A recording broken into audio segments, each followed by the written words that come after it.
10 network programming.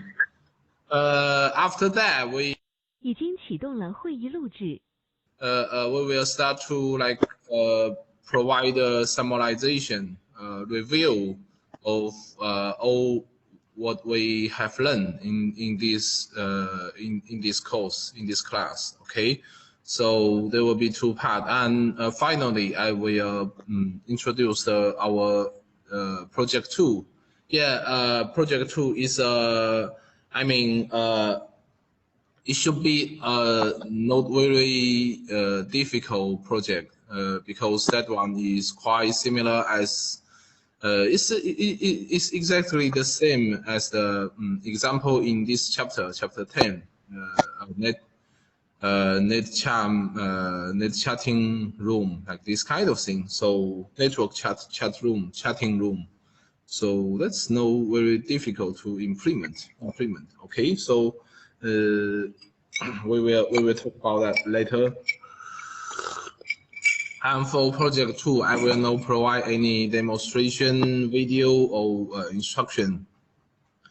So it's okay to just follow the instruction from our textbook. I think you all have the textbook, OOP textbook. So you can just follow the chapter 15 to finish this project 2. Okay, so let's begin today's lecture.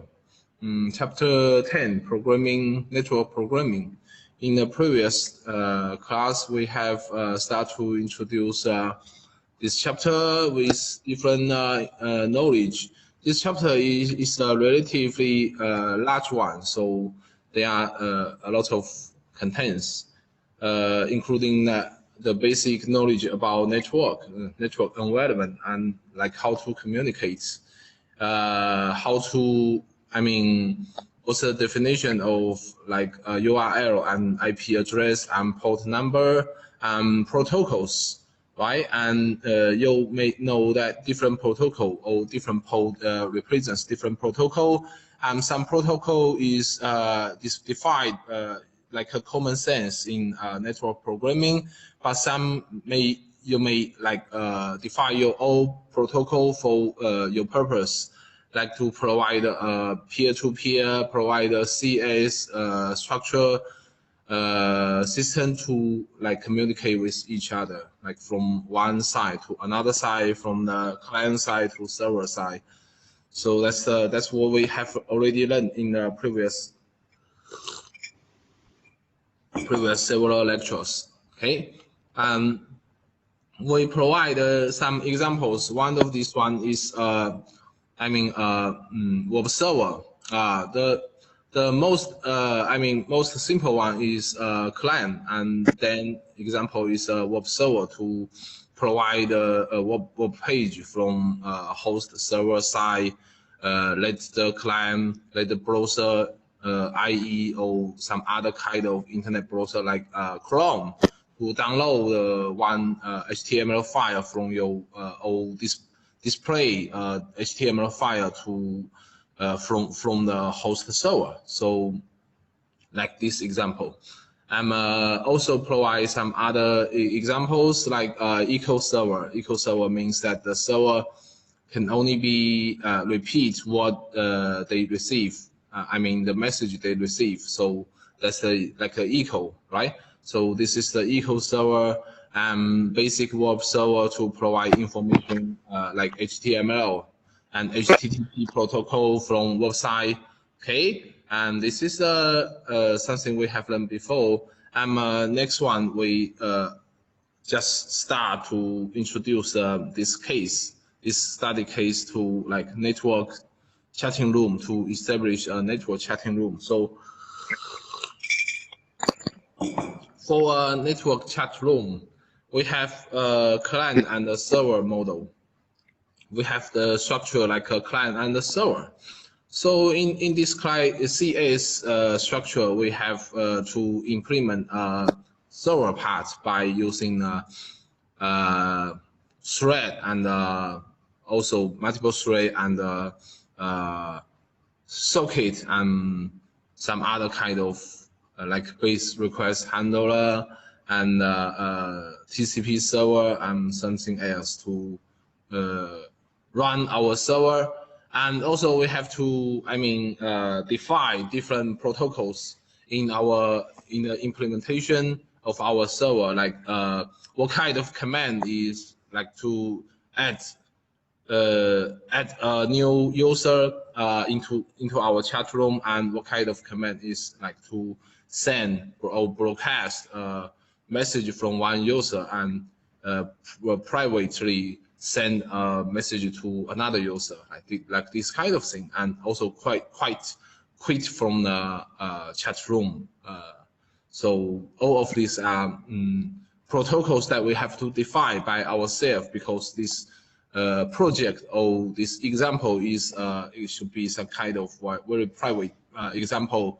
So we have to define these protocols, network protocol, communication protocols by ourselves. So this is the example, and we have implemented the server part. The server part is like this, and next one we are trying to implement the client part. However, before we provide the example or provide the source code of client, we firstly introduce the concept of multi-threaded or multi-threading. Okay, because usually if we want to implement, like a network programming network application, it's very useful to implement like a class or application by using multiple threading concept or multi-threading class. Because consider about like if you want to implement a network application, it's usually the application is usually have to do 2 or more different things at the same time, because like firstly the application have to listen to the network port or connection ports to like receive messages or send messages, usually receive messages from the server or from somebody else. And also they have to, the application, usually the client application have to interact, provide an interface or interact with user.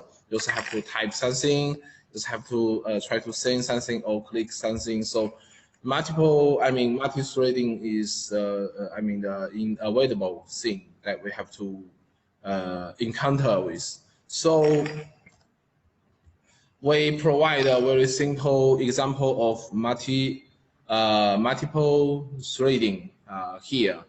We use the thread class as a parent class, and we define our own thread class by inheriting this thread class, and then define the run function and start our thread. And we will see that if the main thread has been finished, but the sub-thread or second thread is still running, and at the end the second thread is finished after maybe 5 seconds or several seconds, you define so that the thread is done. Okay, and this is the multi-threading flow, control flow or programming flow.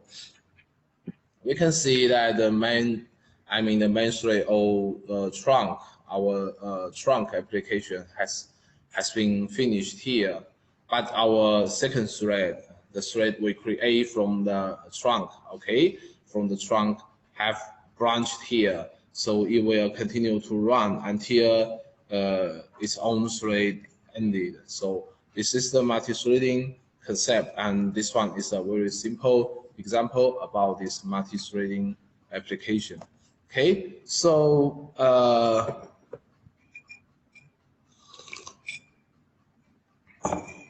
let's go back to our to our network chat room application, and this is the client side of chat room application. we use multi-threading to implement the chat room client. Here, we define the class incoming thread by inheritance the three class okay, as shown here. Two threads share the single network socket.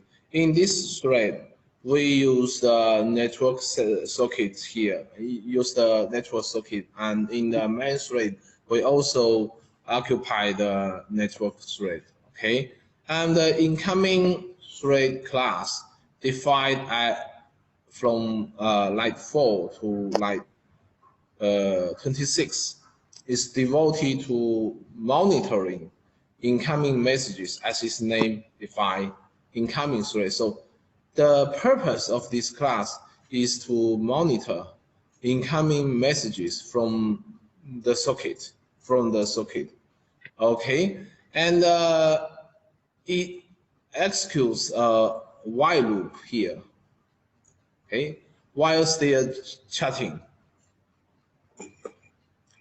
and repeatedly waits for information and more information from the server. Receive something here, okay? When receiving network traffic, it uses knowledge of our protocol to interpret the meaning, try to understand the meaning of our protocol, like command equals something, command equals something, command equals something, command equals something, command equals something, and this kind of thing, okay? When each line of an incoming transmission is broken into two components, the keyword designating the command and some subsequent data from that line should be like parameters, or this kind of parameters, okay? Some kind of parameters. Based upon our protocol, message and private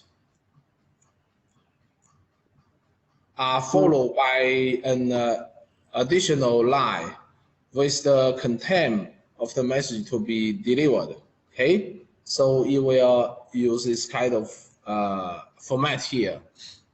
If we receive the goodbye designate from the server, the command, goodbye command, and the overall while loop is excited, all output display to the user is prefaced with the symbol of this one, goodbye is not this one, to help demarcate the session, okay? And primary thread, this class is incoming thread, and from 27, okay, from 27, start from 27 is the primary thread, okay, like a main thread executes from here to here. It begins by establishing the shared socket connection. We connect the socket from here, okay? Also, this server is also in the local host. I'm registering the user in the chat room using the add protocol. Because if the user choose to connect to the host, I think the first thing user want to do is to add into the chat room, right? So this is the very natural logic that we have to do. So the primary thread spawns the secondary thread for monitoring incoming messages, network activities. And the remaining responsibility of the primary thread is to monitor input. We create this incoming thread and we start this one. And for this part is the monitor the input message from user, like a user interface. Okay. Each pass of the loop begin with the code to like. Also, we start with a while loop. If the active is true, the while will never end. So, firstly, we try to read something from user. But this raw input is for Python version 2. Okay. So if we want to use Python version 3, we just use input. That's enough. Okay. And each pass of this loop begins with this call to input here. And primary tree waits until something is entered by the user. If they have messages, like some different kind of message. Okay. Once the user enters something, something meaningful, maybe just like some empty character, white space, or something else. Our code determines what to do based upon the user types, and then forward an appropriate message to the server using our network protocol, like to judge different commands, different protocols from the user inputting, and send the protocol to the server. Okay, send something to the server. So this part is for sending things, and this part is for receiving things. Okay, receive and send something. So there are two different parts by using two different threads to do them. Okay.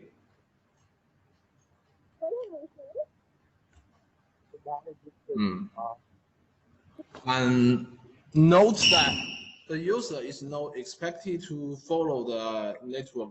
It's very important to point out that like something like protocol we define is something I mean underneath, or I mean it should be hidden.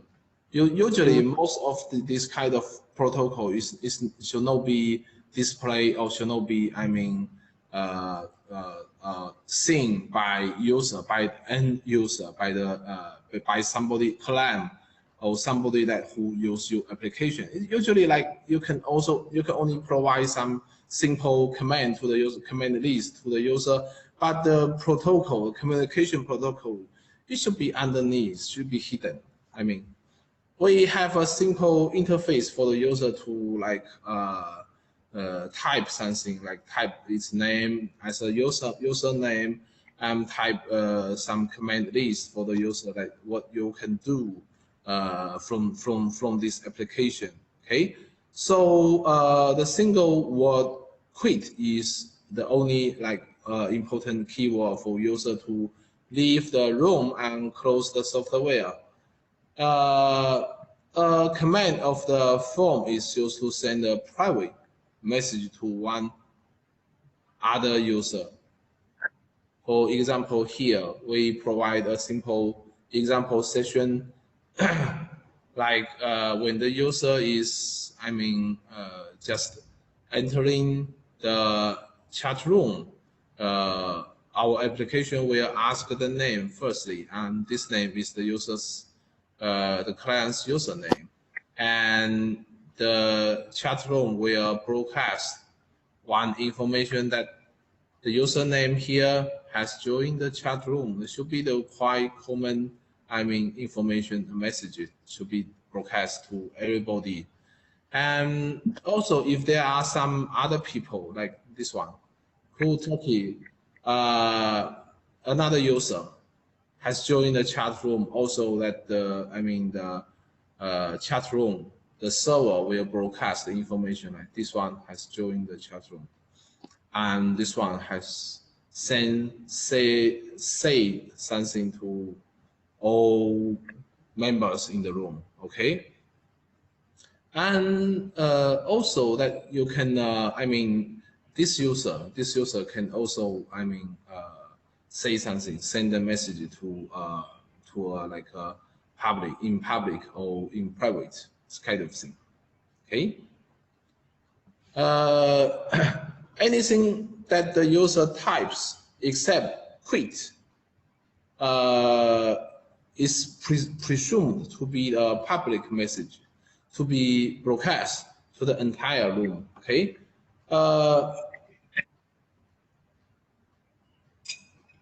In this example, like 5, 10, and 14 and 12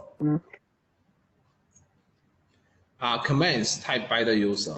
Okay, and this is the information sent from the server. So it's very clear that there are information, there are messages sent from the client, and this is information typed by the user, by this user. Okay, this client's user, right?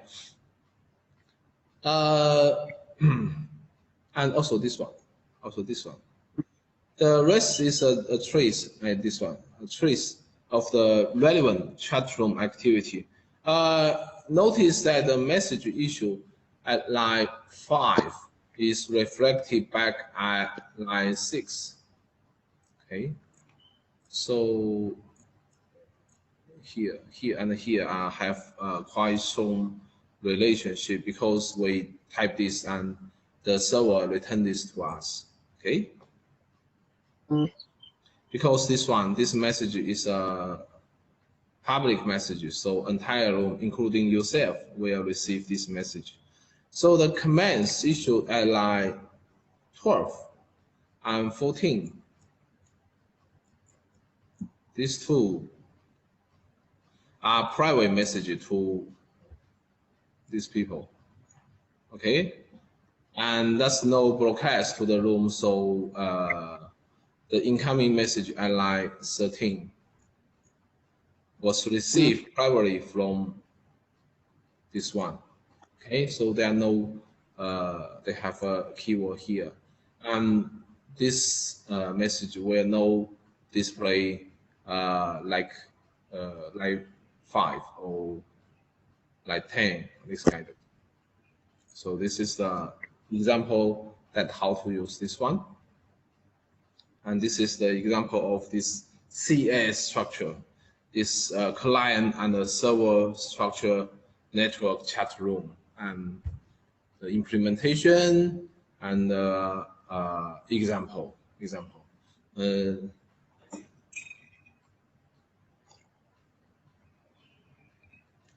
Our previous implementation to this chat room, network chat room software or application is a quite classic one example. Maybe 20 years ago, they are all quite popular. A lot of people are surfing in the internet to like join different kind of network chat room. But I mean, currently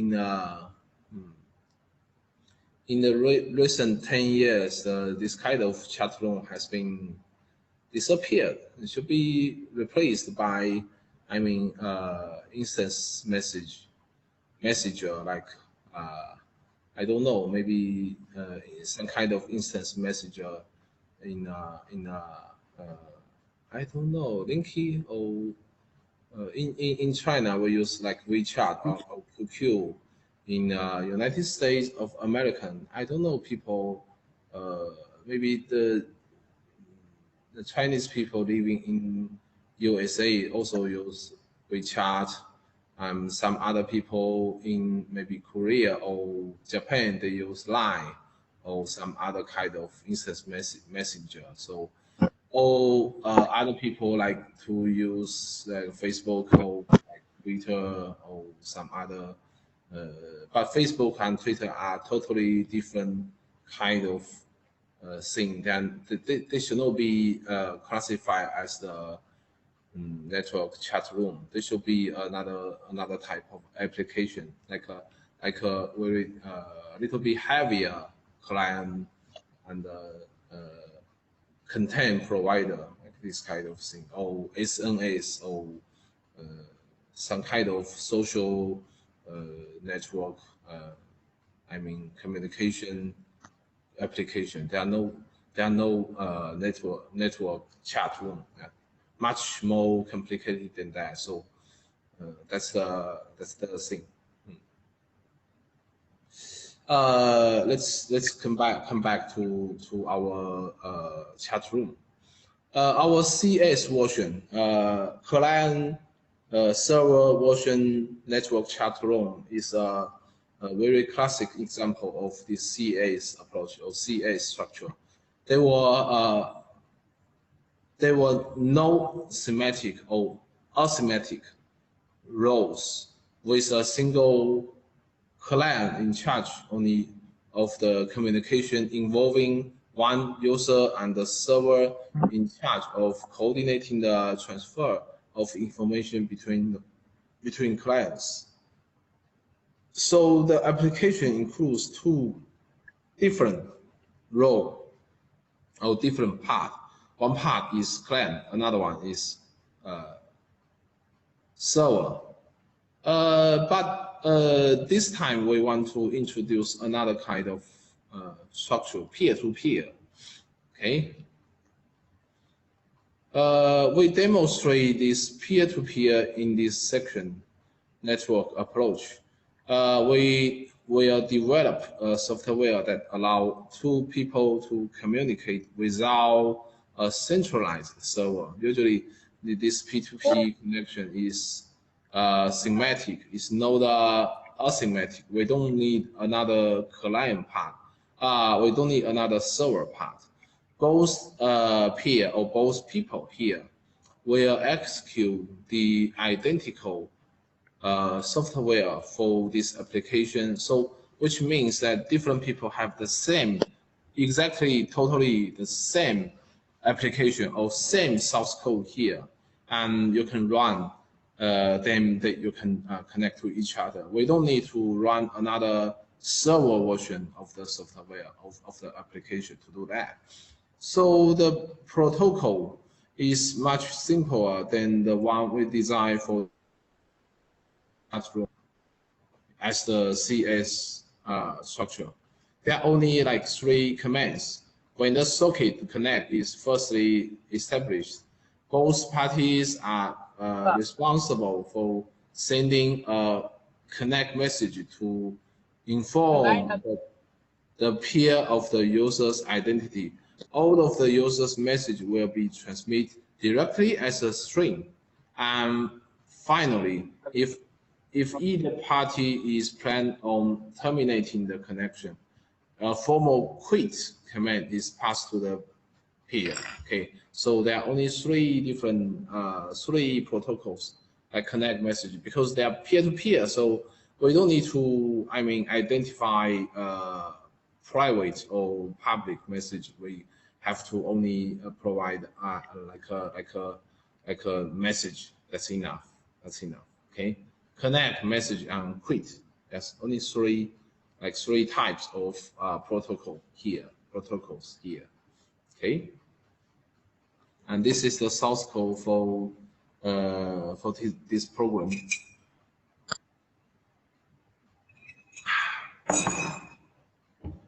And this version of the application is used by both ends of the connection. We have to frame our discussion as seen from one side of the connection. Please just thinking like you are on one side, on one end of this connection, you are one user. Okay, we use the global identifier peer. Let's see, where is he?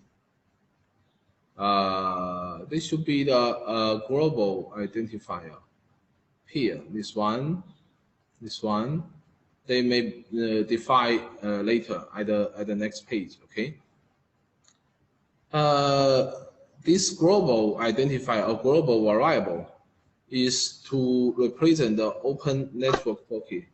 Okay, they provide a network socket, so this should be the type of socket type. Okay, we delay for this moment our discussion of the process used for establishing this connection. Once open, we use 2 different threads to manage the interaction. Also, we have to use thread. Okay. as was the case with our CS version. The primary thread gets input from the user and transmitted to the peer. Okay, this one should be the primary thread, and another one is the second or secondary thread is for incoming message handling. Okay. We begin our examination of the code with the manage conversation. Let's see, where's the manage conversation? Here. Function here. And this is code from within the primary tree just after the connection is established. We immediately start the second tree here, okay? The rest of the function consists of repeatedly waiting for user input from input, okay, from here. Raw input, we don't need raw, just input. So long as the connection remain activate for the user of the software, the single word quit is used to exit the conversation. Oh.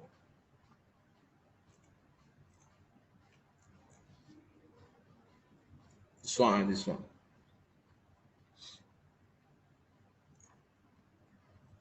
Ah, oh, okay. Anything else is presumed to be a message to be sent to the peer. So, which means that you cannot send the word quit to the to another one, to your friend, because quit is the keyword, is the command that you have to quit from this connection. You have to exit from this connection. So you can type anything else as a string, and the application will send your message to your friend or another people in the other side. Okay. So in the case when quit is indicated, the peer is informed and then the loop is excited. Otherwise, the entire line is transmitted to the peer. Oh God, what's going on? Oh, it's okay. It's okay. It seems okay. There is a try except construction. Try except clause is used to detect an error during either of the call to peer of send. This one and this one. We need try exception for these two commands because these two commands may throw exceptions or throw errors because they may something happen during sending message or during the connection in the network. So they should provide some handling command or source code to handle the error message, to handle the error situation here. Okay. And next page is the incoming thread implementation. This one. Okay. We also inherit from thread class. And this is the second thread. We told you that the first thread is here, and second one is to handle the incoming messages. Okay. And this thread repeatedly probes the socket for incoming data. Each time a transmission is received, it's broken apart into like lines. Although only a single line is sent at one time by our protocol, it may be that the several lines are delivered at once due to network delays. So here is the separation, okay, of the of different lines. That the purpose for this command, for this logic, is to like make the message to be more clear. It's not very difficult to look at, to see, to watch. Okay. because for network connection, usually we have to like one side have to like store enough maybe information in the buffer and then send them at once. So this is the reason that we need to use this one to I mean to split different lines one by one. And then they have three different scenarios, possible scenarios. Firstly, if a quit command is received, we announce that the peer is leaving, your friend has left, and prepare to exit the loop. The connection should be broken, right? And another thing is connect. The connect message is used as part of our process when establishing the connection. We will discuss that the process mode in a moment later.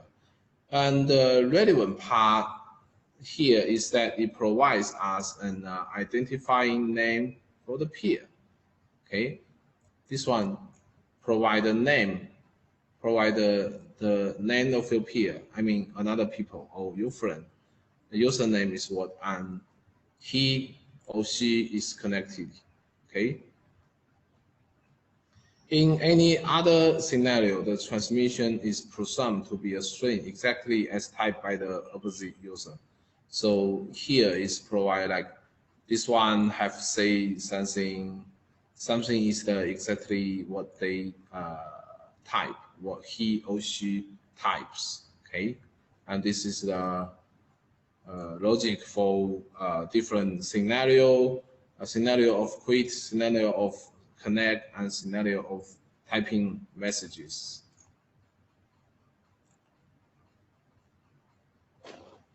And the remainder of the source code, as you know, the source code is a little bit more complicated than any of the server or client part in CS version, because this one is a peer-to-peer version, so we have to do a lot of things in one, in one file or in one py file, Python file. Okay, so the remainder of this source code totally should be like about 70 lines. So from 68 to 70 to from 48 to 69 involves the initialization of the connection. This is the one aspect in which the P2P protocol is not perfectly symmetric. Okay, to establish the connection from the technical perspective, one of the two ends must send itself up as a network server and avoid a connection. It should be like here.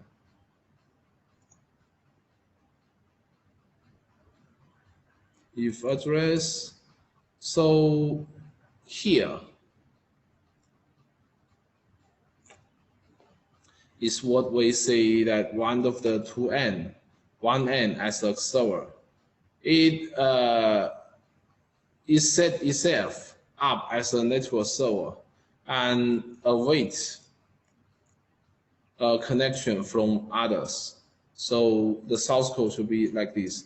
Firstly, get the host name, then we start a local server by using this TCP server class and by using this registration handler we create here, okay, from here. And another side, if the address is,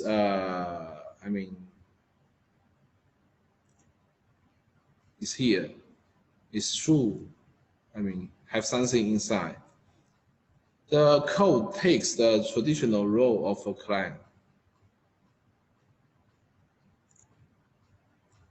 From here to here, we just connect to this address and send the command here, send the protocol here, and manage the conversation. Call the conversation routing as discussed earlier in the previous pages. Okay.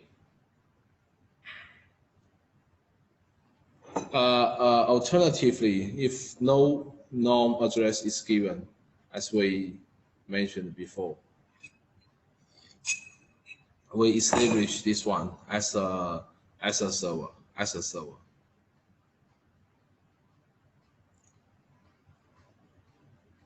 To this end, we create a TCP server ID line 67 using the simple registration handler class as defined here. Okay, the code to handle requests at line 69 starts up the server in a similar fashion to code to like server forever, and this one is handle requests, quite similar. I will show in earlier examples in this chapter, but only for the duration of a single inbound session. When that connection is presumably initiated by the peer, the body of the handle round at line 49 is triggered here. Okay. As a technical note, we comment on the command and line 50. So the global identifier or the global variable is defined here. Recall that in several places in our source code, we have assumed that this identifier peer has been established as a circuit to the peer. For the case of a server, the connection circuit is automatically identified as self-load request from within the context of the handler. However, we want to keep a reference to that circuit for the global context. If we were to make an assignment, peer equals something. Within the typical function body, this establishes here as a local variable to the. If we do not use this global, it's a local variable. So it will be useless for the larger context, like outside of this function. It's no meaning. But if we define this global as a global here, they have meaning because they are a global variable. Okay, the command global informs Python that we wish to have any subsequent assignment to the identifier defined with global made within the global scope rather than the local scope. It's not the local one, it's a global one. You have the different. Usually default is the local. So which means if we define this one without global, we put aside the value of this one to this request. After we finish this handle function, this peer have nothing, no meaning. If we define this one as global, the peer will remain the value of this request. So that's the reason we use global here. And as a final step, once a connection has been established from the perspective of a server, line 52 send the official connect protocol to the peer, and then we revert to the code to manage conversation, to manage the remaining interactions. Okay, so this is the class registration handler. It should be not very difficult to understand this one. And this is the peer-to-peer instant messenger. I mean, the advanced of this messenger, this application is we have only one version of the application that you can use anywhere. We don't need to establish a client, server, and maybe we need 3 or 4 computer. If we want to make 2 people, I mean, 2 computer connected to each other, we have to need to create 3 different computers or 3 different threads. Okay, but for peer-to-peer, we only if we want to connect one to another, we only need the same version of application. That's enough. But the disadvantage of this peer-to-peer messenger is there's no public private messenger, and we cannot broadcast. We cannot like send a message to everyone in the network and like some information to other people. So that's the disadvantage. Okay. And this is the final part of this chapter. Uh, Server-side scripting and CGI. Another way that the Python is commonly used on the internet is to perform what is known as server-side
Hello, Laushi.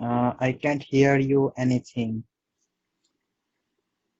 Sorry, you cannot hear now. How about now? Laushi, now this is good. I can hear you. Okay, good. Okay, good. I don't know. Sometimes, Now it's okay, Lashi. Now it's okay. I mean, the waiting software will disable my mute, disable my microphone. It's not very good, but I don't know, and I cannot be aware about this. Okay. Okay, and let's continue about this summarization. Sequence diagram, and usually they are very helpful tools when you're trying to design your system. Like if your system is very complicated, okay, and okay, and instance methods and class methods also. Kind of methods, different kind of methods, including accessors, inspectors, mutators, and so on, and some other kind of method behaviors. And it induces a very important, a very important concept is in the it's the encapsulation in the class. It's not it's not suggested that you can publish all of your variables or attributes in the class. It's better to use accessor or mutator to get the value or set the value in the class. So that's another concept in OOP, object oriented. It's no suggested recommended to open or to let all of the detail, especially the implementation details in your class, to be open, to be seen to others. So it's better to use accessor or mutator. Okay. And after that, we provide the television class, and this television class will accompany you. Company with you in a lot of chapters, right? We have implemented this one in maybe chapter 6 or chapter 5, or like this kind of thing. How to design their behavior, like how to set the channel and set the previous channel and so on. Okay. And also provide some other examples like person, professor, student. Also this example, person, student, professor have already also accompany with us in different chapters, like in the inheritance chapter. We have another example to implement the person and the student and staff lecturer in our system. Okay, and we also provide some brief introduction in this chapter about class diagram and inheritance and is and has a relationship. Next one is drawing class, but we have just skipped this drawing package, design and modeling. Okay, and this is chapter 1, and for chapter 2 and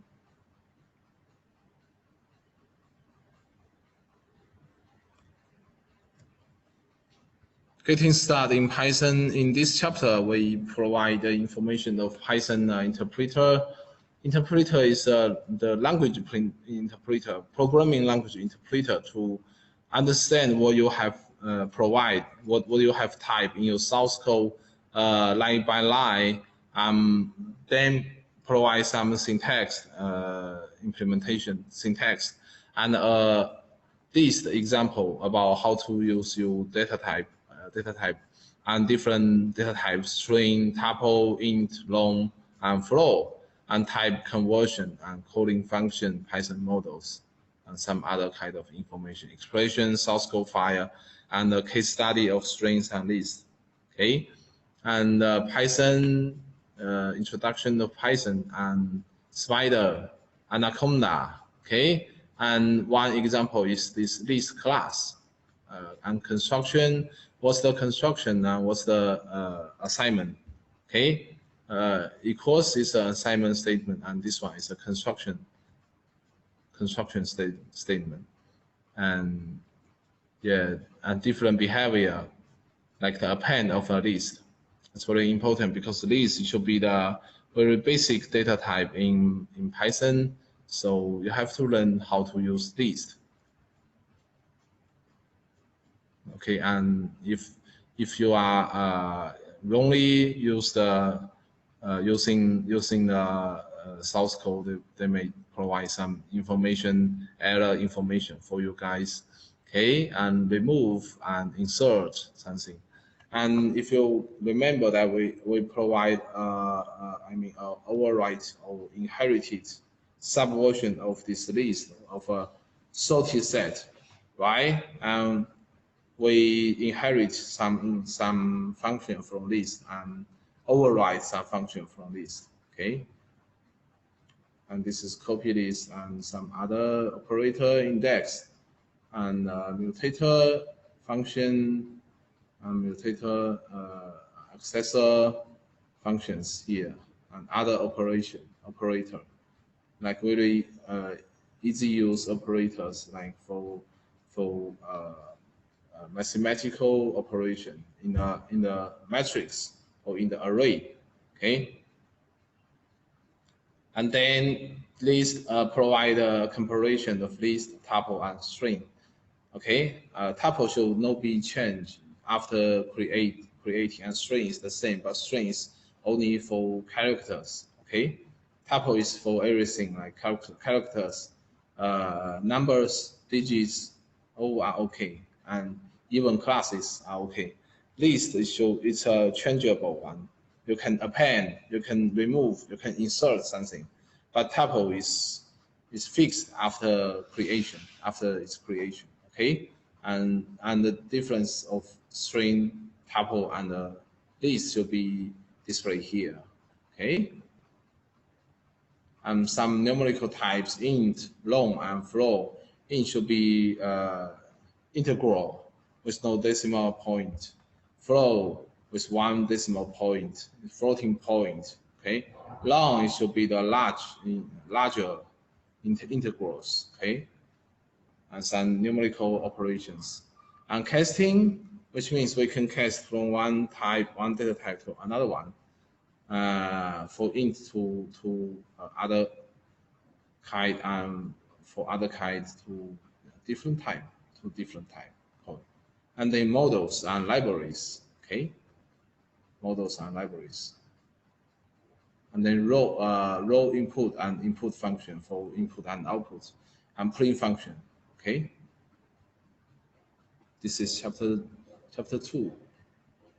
Okay, and we skip chapter 3 because chapter 3 is a graphic library, and that graphic library is for Python 2, so it should be out of date. But so we have to skip that one. And if we want to, our topic is mainly about object-oriented programming, so we can just skip that graphic GUI thing. So this is the chapter 4, including the flow of control.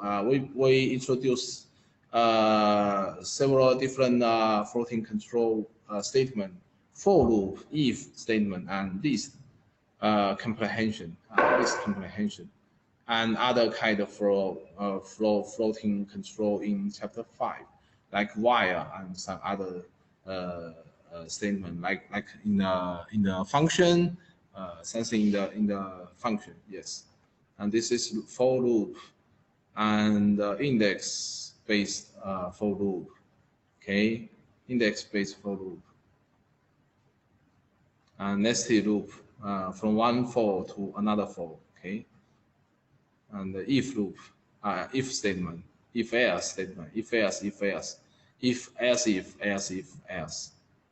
Okay, and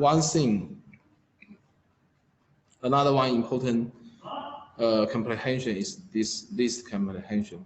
By using this for something in the list, we can just browse the list one by one element by another element.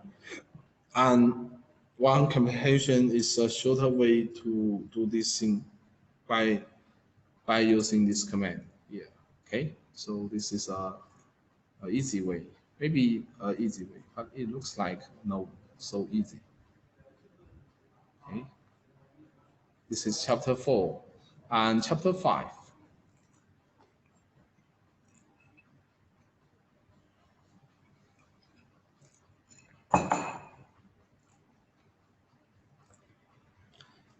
Chapter 5 is advanced additional control structure, like including while loop and function. Function is another type of control, floating control. Okay, and including calling the file, heading of the file, body of the file of the function, calling the function, heading of the function, parameters of the function. One important conception of object-oriented programming is avoiding duplicate code. We provide an example of computing the square roots, and also provide another topic of this control flow is error checking and exceptions using try except. Okay, while loop, it's very easy to understand, and reading data from the user. Okay, by using input function. And infinite loop, call the function, how to define the function and how to call the function. And floating or function flow, like coding the function and return. Okay, and there are like some kind of nested function code. One function code another function and code some other functions and several functions inside of one function, and so on. Okay, and flow and the parameters, including the explicit parameter, implicit parameter, and optional parameters. Okay, default value for the parameter. Okay, And flow of control, including like using this kind of thing, avoiding duplicate code by using like functions, flow of control to do the thing. Okay, provide this computing square root method by using different function, different source code. Okay, and then we introduce try except to deal with error situation, especially for input and output, clean and maybe network usage, this kind of thing. Okay, this is chapter 5. And chapter 6, define our own class. Define our own class. Okay. We provide example of point class, simple point, robust point, and television fraction advanced lesson and advanced lessons. And point class is like this one. And we also another time we emphasize the important concept of encapsulation by using accessors, mutators. Okay, like inside of the detailed implementation in your class should not be seen by other people, and you can provide this setter and getter to provide information for other people to use, but it's not necessary and it's no good to just provide this kind of thing directly to other people. Okay, and using the point class to do something. Another thing is a robust point class by using initialization function constructors.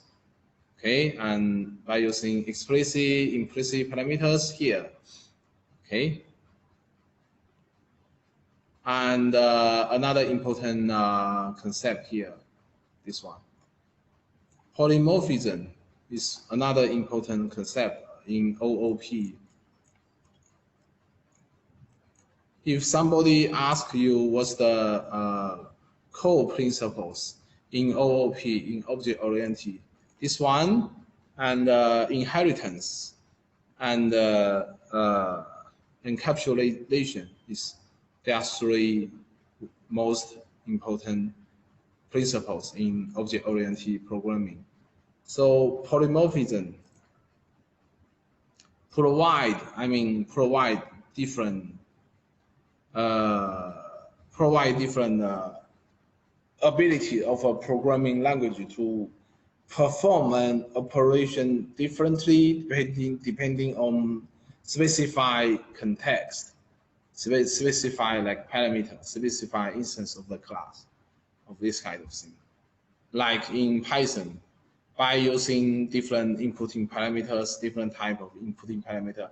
For int, the function or the class will do some behavior. For floating point, they will do another behavior. So this is the most simple, explanation of polymorphism.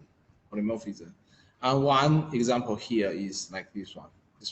For this point calculation, this multiplication operator for this point class. Okay, by using this instance function to judge that the inputting parameter is an int or a float or a floating point.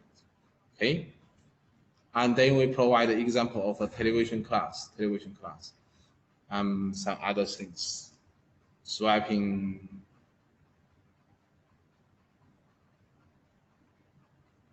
Okay, and this is the chapter 6.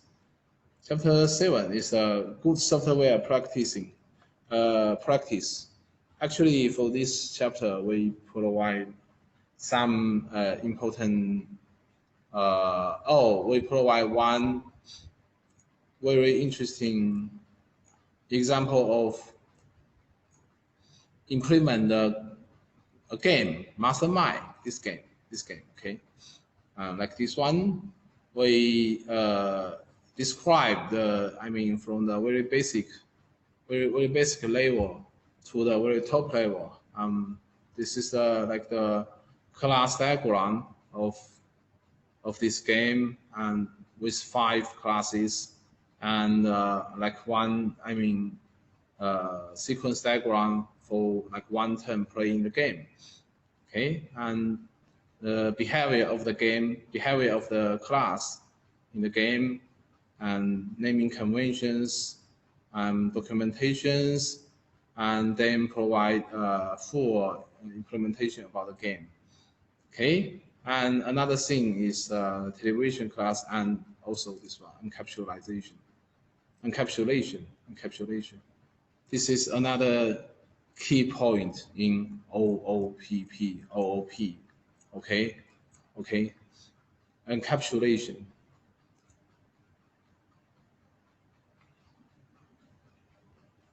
You have to very clear that what you have designed and what's the public interface, what's the private part of your implementation. It should be very important. Internal details of your software, of your class, must be hidden from the user. This is not only for like private or some kind of, IP or the intelligent properties or something like this. But if you, in the very large system engineering, if you expose a lot of things to other people in the internal details of your design, it's not a good practice.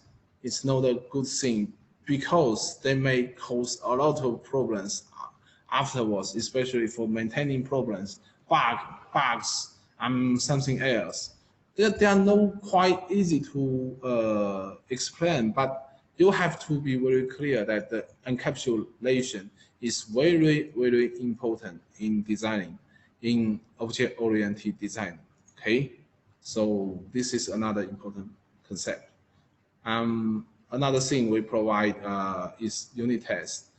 Sometimes you have to test your functions, the behaviors, your classes by using unit test methods to do that. Otherwise, maybe you can only do very small scale of project, not a larger scale, because a larger scale, sometimes in one very detailed place, there's an error. You will not find, oh, what's going on? I don't know what's the problem, and where the occurs. So that's no good. This is the unit test. This is chapter 7, and chapter 8 includes input and output.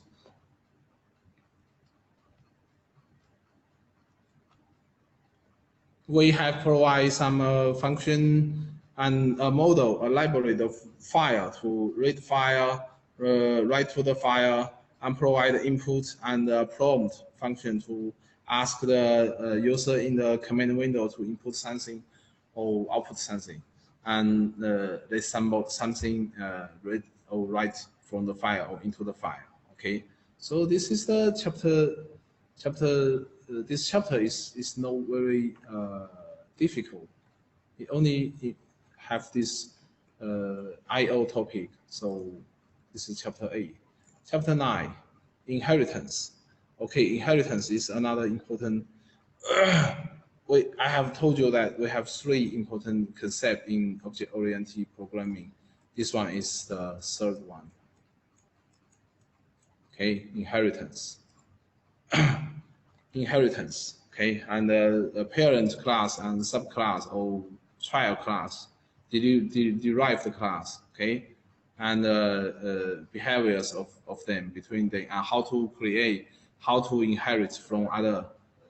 Okay, and specialization. Specialization means that you have to define your own behavior in your chosen class, except from the parental class.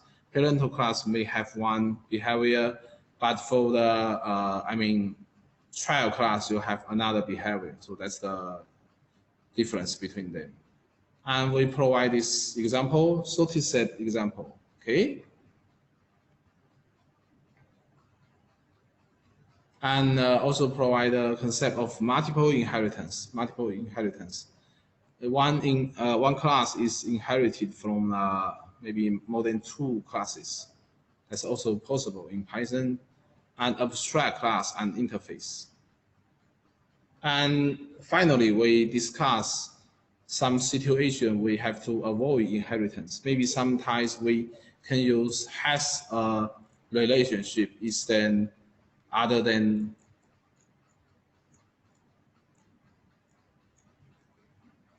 is a relationship. You have to consider when should we use has, when should we use is. Maybe sometimes has a relationship can provide more flexibility, but sometimes inheritance is another way, it's a better way because it's more natural. Like if you have one parental class, and it's quite natural that they have some children class. Okay. This is chapter 9. And chapter 10 is network, as we just mentioned before. So this is all of the object-oriented programming by using Python. Okay, so this is all of this class, of this course. And we also provide some assignment for you guys, assignment 0, 1, 2, 3, 4, and project 1 and 2.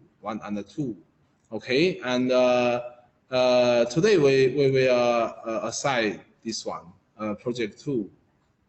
Project 2 is not very difficult to do that because this one is what we have just mentioned before, network chat room. You have to implement this and demo your function. And all source code is in chapter 15 of our textbook. Our goal for this network chat room project is to build a software or application that supports a network chat room. We have only like two, as you have learned before, two classes. One is server side, another one is client side. Okay, and you have to design your protocols in communication protocols between server and client, and then you can use them for your communication and design your own test case for this project. So it's better to submit this project to the result of project to me maybe before the end of semester. This week is week 18. So before the end of June, I mean before the end of June, like June 30, before June 30, it's better to send all of your assignment, your assignment, homework, problem set, and project to me. Okay, if the time is too late, there will be reflect. I mean, your score will be influenced. Okay, is that clear? Good. Should be very clear. So okay, everyone. Today is the final lecture about object-oriented programming. So we have to say goodbye for this Python thing. And if you have any other questions, you have any problems about Python programming, it's also feel free to tell me, to ask me in the WeChat group or by using WeChat, okay, or email. Okay, Lao Xie, thank you. Thank you. Okay, goodbye. Goodbye. See you. Bye bye.